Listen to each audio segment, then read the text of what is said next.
Music का। उन्होंने जब मुझे गाते हुए सुना ना, तो उनको लगा कि ये मेरा बच्चा अच्छा गा सकता है, अगर मैं इसको गाना सिखवाऊं। मगर हम लोग अफोर्ड नहीं कर सकते थे, तो मुझे गुरुजी के पास लाके उन्होंने छोड़ दिया। बचना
दोस्तों, दिल की बात जुबां पे रावी।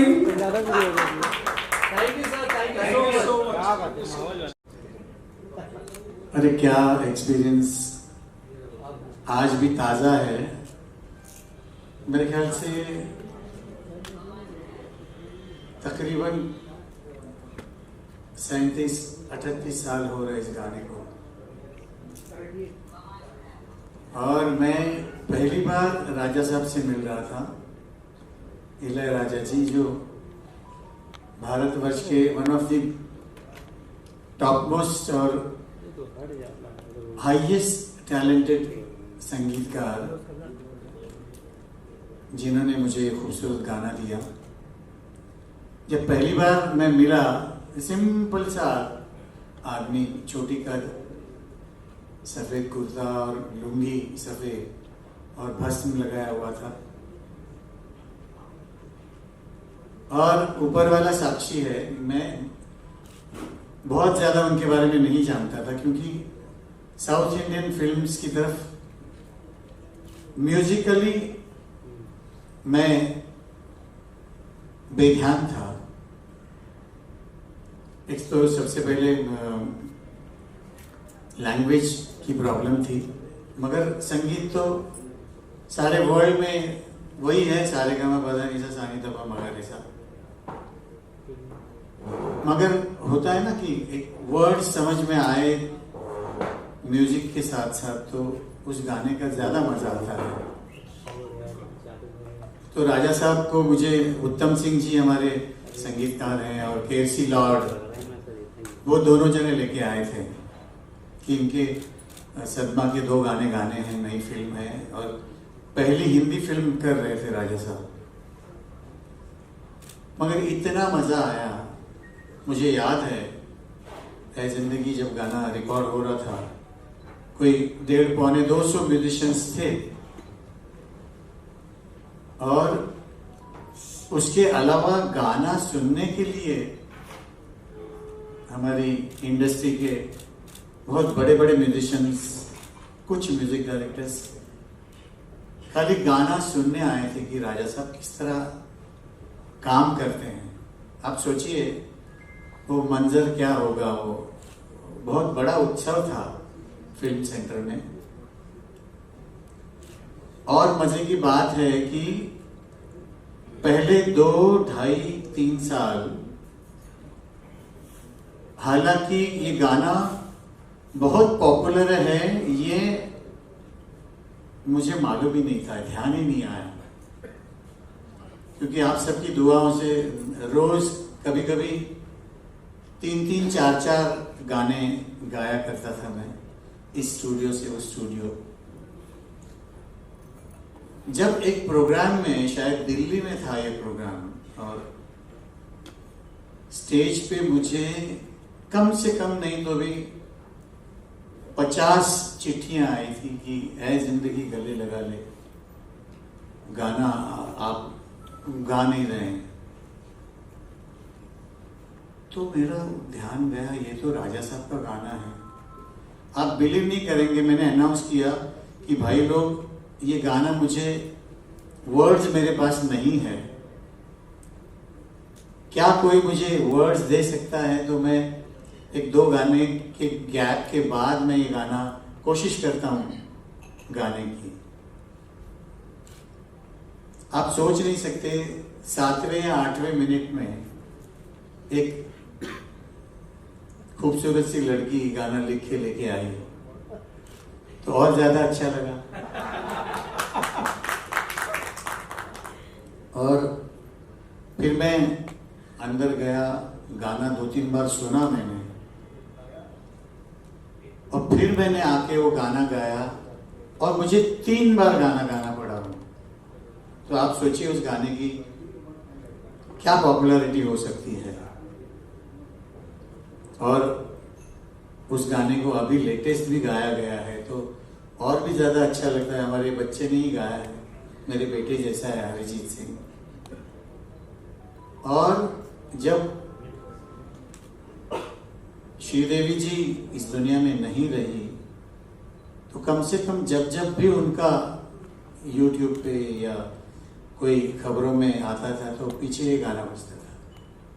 तो ये गाने की, ये किस्सा है इस गाने का। एक किस्सा सुरेश जी ने ही मुझे बताया, आपको बड़ा मजा आएगा उसको सुन के, बातचीत निकली है। तो जब इलियाराजा साहब आए और साहब ने देखा, तो एक ईश्वर स्वरूप एक वो व्यक्तित्व हैं, और एक ईश्वर जब दूसरे ईश्वर से मिलते हैं तो आपस में एक दूसरे की चीजें से वो होती हैं। उस टीम में एक 14 या 15 साल का बच्चा था, वो कीबोर्ड बजाता था, बहुत बढ़िया कीबोर्ड बजाता था, इतना बढ़िया कीबोर्ड बजाता था। उसका नाम था दिलीप, 12 साल का, 12 या 13 साल का। आप सोचिए, दिलीप नाम था उसका, जो बाद में पता चला। आप सोचिए उसका क्या नाम था, वो ए आर रहमान साहब। तो आप सोचिए कि मतलब ये ऐसे कुछ, बस इसी तरह के कुछ किस्से, कहानियां, अनकही कहानियां हमारे इस प्रोग्राम में आएंगी। यही इसका थीम है, यही है कि आप लोग सब एंजॉय करेंगे अपनी लाइफ को। जिस प्रकार आप भी समझते हैं कि हमारी लाइफ में कितनी परेशानियां हैं, लेकिन कुछ छोटी सी खुशियां हमारी उन सब परेशानियों को दूर कर देती है। वही है ये जिंदगी गले लगा ले विद सुरेश वाडकर साहब। और ये मेरा वादा है दोस्तों आपसे कि इस प्रोग्राम में जितना सुरेश वाडकर साहब ने जान डाली है, मैं इतना बता सकता हूं कि आप सबकी जिंदगी, आपकी जिंदगी आपको गले जरूर लगा। और बहुत खट्टे मीठे हमारे जो अनुभव है, किस्से हैं, वो इस प्रोग्राम में आने वाले हैं, जो हो सकता है आप लोगों ने नहीं सुने हो। तो खट्टे और मीठे, तो आप जान सकते हैं खट्टे में कितनी खटास होगी और मीठे में कितनी मिठास होगी। 2 से 3 पेज लिखे जा सकेंगे आराम से खट्टे में आप लोगों के लिए। तो मैं बहुत आभारी हूँ कुमार भाई का, और नाम भी इनकी प्रोडक्शन का स्टूडियो रिफ्यूल। तो रिफ्यूल तो रोज ही करना पड़ता है, तो फिर स्कूटर हो या आपकी रोल्स रॉयस हो, पेट्रोल तो वही पड़ता है। तो मजा तो पेट्रोल का ही आने वाला है। और मैं चाहता हूँ, ये मैं पहली बार जिंदगी में इस तरह का कोई शो प्रोग्राम रेडियो के लिए कर रहा हूँ सबसे पहले। फिर साइमल्टेनियसली हम लोग इसके शोज भी प्लान कर रहे हैं। ये कारवां बनता रहेगा दोस्तों। ये एक फूल है, एक प्यारा सा फूल है, ऐ जिंदगी गले लगा ले, जिसकी खुशबू महकना बहुत जल्दी शुरू कर देगी, और आप उसकी खुशबू सूंघ के इतना आपको फ्रेशनेस मिलेगी, और ये कारवां आगे बढ़ता चला जाएगा, चाहे वो शोज के माध्यम से हो, चाहे पॉडकास्ट के माध्यम से हो, लेकिन मजा आप सबको जरूर आने वाला है।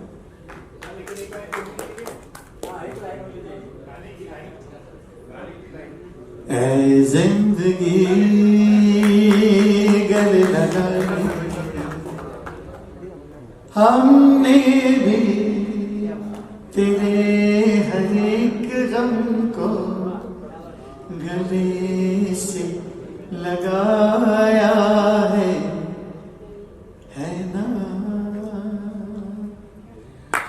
दोस्तों मैं चाहता हूँ ये पूरा ये गूंज उठे, ये इतनी सुरीली आवाज जो आप सुन रहे हैं, वी आर ब्लेस्ड कि सुरेश जी हमारे बीच में लाइव आपको ये गाना देंगे। एक बहुत बड़ा आशीर्वाद है। आप उम्र में छोटे भी होंगे और बड़े भी हैं, लेकिन ये आशीर्वाद स्वरूप आप इसे प्लीज लीजिए और एक जोरदार ताली बजा दीजिए। कुमार जी, इसमें बहुत सारे ऐसे मेरे दोस्त हैं जो सामने बैठे हुए हैं, जिन्होंने मुझे भरपूर बालों में देखा हुआ है। आज भी मेरे में सिर पे भरपूर बाल है, मगर वो बाल ही है। तो बहुत सारे लोग हैं, ये इनके पापा औरंगाबाद जी हैं, हमारे मुंडे साहब हैं, बहुत सारे लोग हैं। हमारा कहाँ गया वन हिमांशु उधर बैठा हुआ है, सब बाल गोपाल हैं। और मैं जब बहुत अच्छे दोस्त मिलते हैं तो मैं बहुत अच्छा जुमला यूज करता हूँ कि आज हम सब पुराने पापी इकट्ठे हो गए। अरे पाप के लिए जोरदार तालियां बजा दीजिए। कितना पुण्य है इस पाप में, कोई सोच नहीं सकता। पुराने पापी नहीं सर, पुराने चावल। यस, ऐसे भी बोल सकते हैं, खुशबूदार चावल है।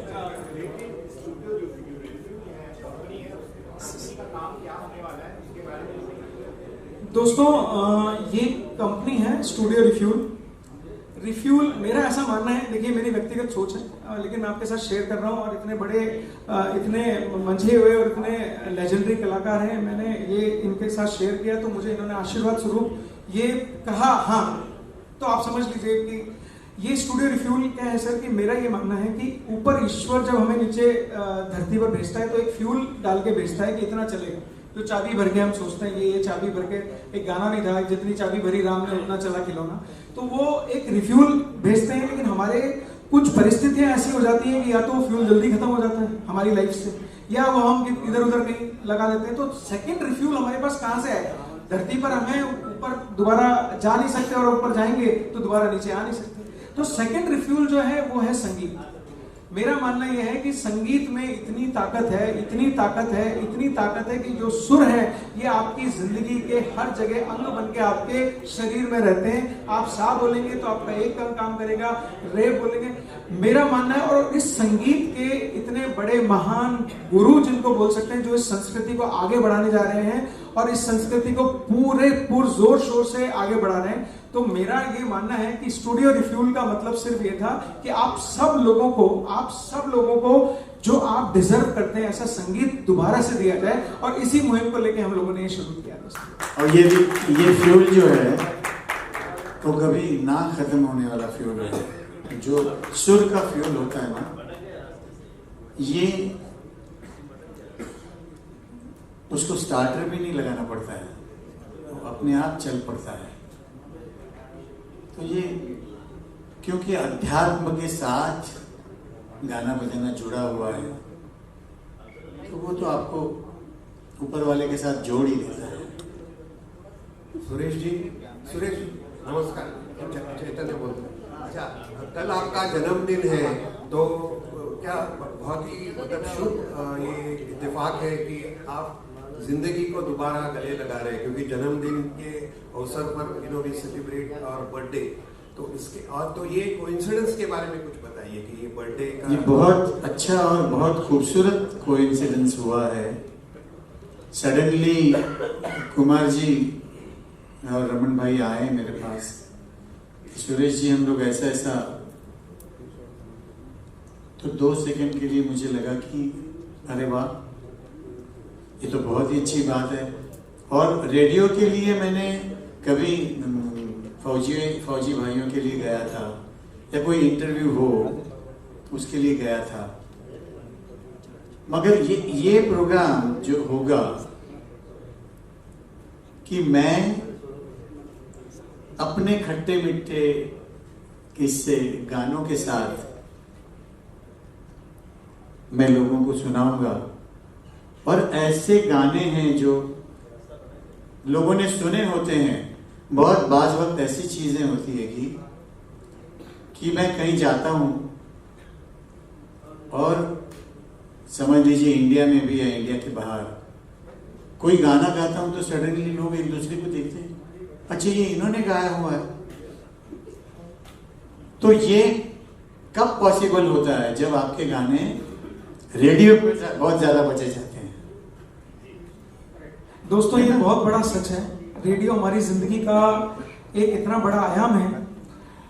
मेरा ये मानना है कि कोई भी किसी भी तरह के क्वालिटी का चीज आप रिपीटेटिव बजाएं तो एक पल को ये लगने लगता है कि हाँ ये अच्छा है, लेकिन आप अच्छी चीज को, बेहतरीन चीज को और इतनी सुरीली चीज को आप बार बार बजाएं तो यही इसकी मर्म है, यही इस प्रोग्राम की आत्मा है कि किसी भी प्रकार से ये प्रोग्राम रेडियो पर आए, आप वो सुरीले गाने, वो सुरीला संगीत दोबारा से सुनना शुरू करें।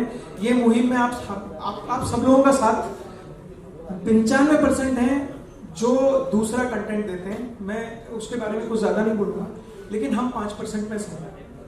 अभी 5% कैसे उन 95% को जीत पाए, उसमें सिर्फ और एक ही साथ दे सकते हैं, वो सब आप लोग हैं। मैं आप लोगों से ये गुजारिश करूंगा दोस्तों कि इस पूरे प्रोग्राम का मर्म समझें, सुरेश जी की एक साधना समझें इसको, कि वो इस अपने हर एक क्षण को वो संगीत के साथ जीना चाहते हैं। मैं ये चाहता हूं कि सुरेश जी का कल बर्थडे, हम सुरेश जी के साथ जीवन भर रहे हैं, उनकी उम्र, हमारी सबकी उम्र भी लग जाए, वो इतना आगे व्यक्तित्व को बढ़ाएं और इस मुहिम को इतना आगे चलाएं। बस ये सब आप लोगों का आशीर्वाद, आप सबों की दुआ से है। इसके लिए मैं आपसे बहुत बहुत धन्यवाद बोलता हूं आपको, और ये आप साथ दें इस मुहिम में तो हम लोग आगे बढ़ जाएंगे। सुरेश जी अरिजीत ने भी ये गाना गाया है, तो आपको उनकी गायकी के बारे में क्या कहना? खैर वो तो किसी इसके लिए मोहताज नहीं है, लेकिन क्या कहना चाहेंगे?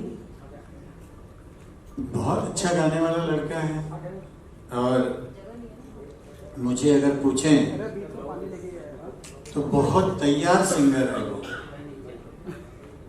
तो क्लासिकल भी ऐसा गाता है कि आदमी हैरान हो जाए। तो और हमारे बेटों जैसा है, पद्मा को तो अभी भी वो मॉम ही बोलता है, क्योंकि उसके फेम गुरुकुल में ये उसकी मेंटर थी। क्या बात है।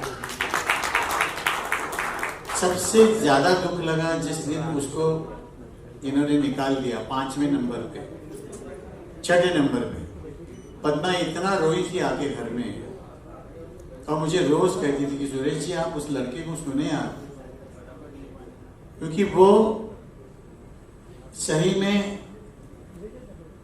म्यूजिकल दुनिया में अपने आप में ही मस्त रहता था। वो बाकी के बच्चे हो सकता है मस्ती कर रहे हुए उधर, ये एक कोना पकड़ के सुरमंडल लेके गाने का रियाज करते बैठता था।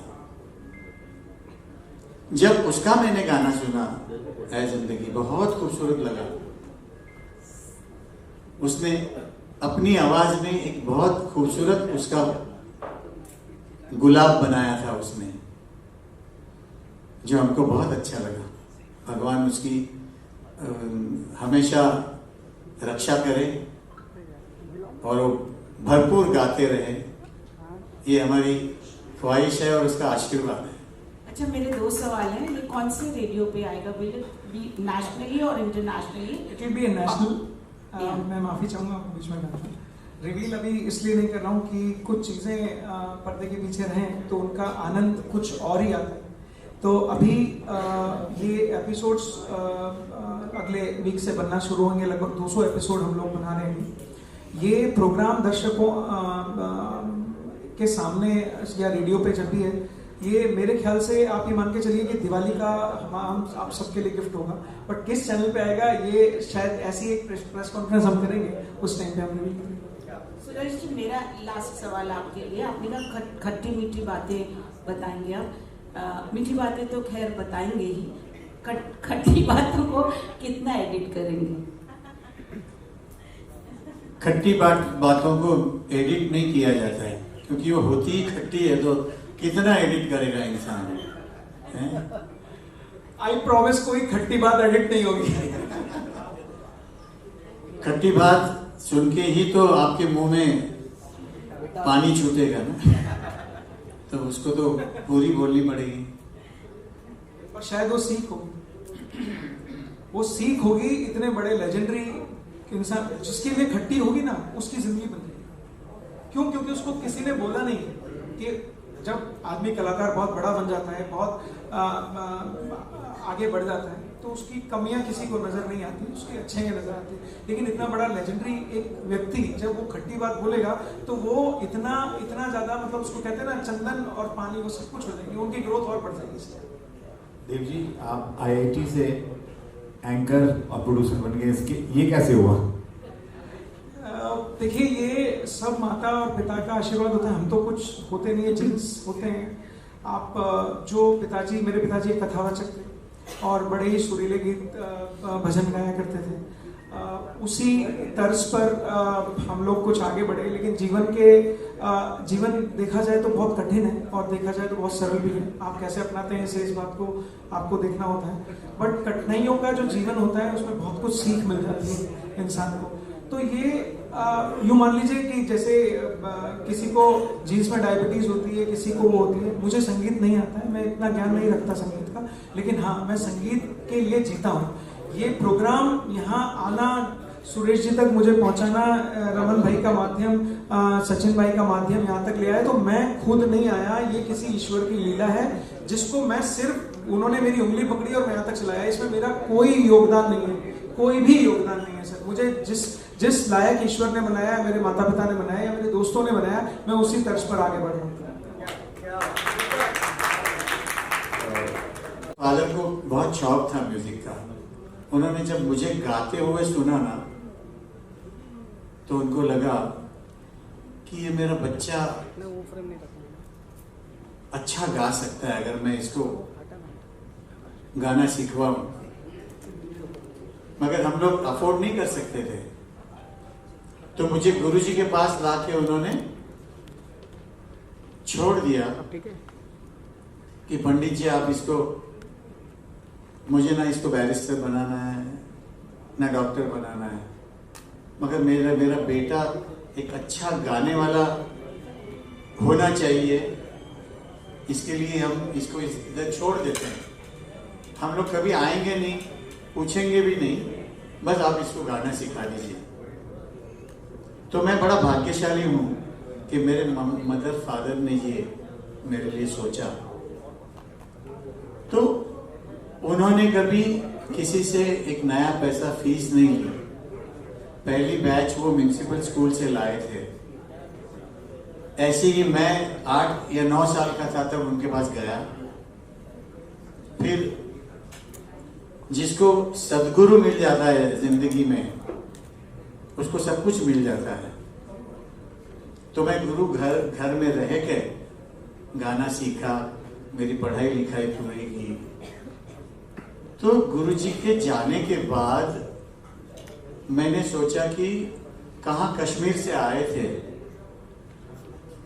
हम, बच्चों को अपने पैरों पे खड़ा किया इन्होंने। तो ये जो उन्होंने पेड़ लगाया है, इसको अभी सींचना, बड़ा करना हमारा धर्म है। तो म्यूजिक स्कूल जो आजीवासन आप आते रहते हैं शायद, बिल्कुल उसका निर्माण हुआ। आज वहाँ 2-2.5 हजार बच्चे गाना बजाना सीखते हैं। उसी में से मेरे बहुत सारे स्टूडेंट्स जो आप लोग सुन रहे हैं इन दिनों, स्वप्निल बांदोड़कर है, विजय प्रकाश है, राहुल वैद्य है, हमारा श्रेयस पुराणिक है, रविकांत त्रिपाठी है, और अभी आपने नया सुपरस्टार अथर्व बख्शी जो अभी अभी जीता है, वो मेरे आजीवासन का ही स्टूडेंट है। तो सोचिए, हमने ये बीड़ा उठाया है कि नई जनरेशन हम हमारे सुनने वालों के लिए इस दुनिया में लाए। तो ये हमारा बेसिक, हमारा आजीवासन बनाने का ये विचार था। और बहुत अच्छे से अब इस वक्त आजीवासन का बहुत नाम है सारी दुनिया में, म्यूजिक की दुनिया में। और अच्छे अच्छे बच्चे आप सुन के हैरान हो जाएंगे, ऐसे ऐसे बच्चे तैयार हो रहे हैं। मैं सिखाता हूँ, पद्मा सिखाती है, मेरी बड़ी बहन सिखाती है, मेरी बड़ी बेटी भी सिखाती है। वो अथर्व बख्शी मेरी बड़ी बेटी का ही शागिर्द है, छोटा सा बच्चा है। तो ये हमारा कर्तव्य है कि हमको मेरे सुनने वाले माई बाप ने जो दिया है वो मेरे स्टूडेंट्स को भी मिल जाए, मेरे बच्चों को भी मिल जाए, यही भावना है। बहुत बढ़िया।